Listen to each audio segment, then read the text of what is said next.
My name is Mogens Lykketoft.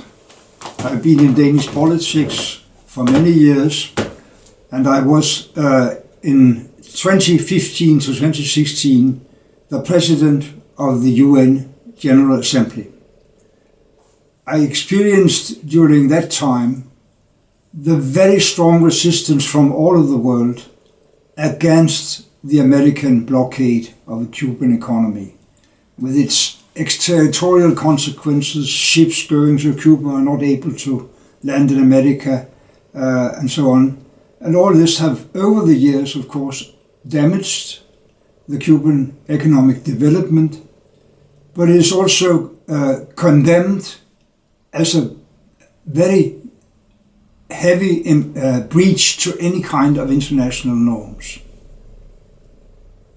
We expected that this blockade, going on for decades, would finally end when President Obama, in his last years as president, opened up towards Cuba and actually visited the country in the spring of 2016. Cuba at that time was also recognized as a very important player in peacekeeping in Latin America. Cuba, together with Norway, were the two countries facilitating the negotiations between the government of Colombia and the FARC resistance movement to make peace.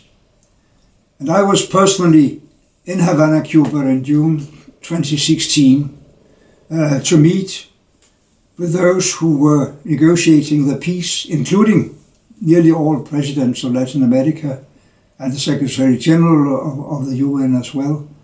And there was this recognition that Cuba was not, as the Americans often say, a terrorist state, but a state trying to facilitate peace in the region. I also had meetings with the Cuban Foreign Minister, Bruno Rodriguez, when I visited Havana. There was a very good discussion, and both of us were expecting that finally this mad blockade policy would end. We all know it didn't happen.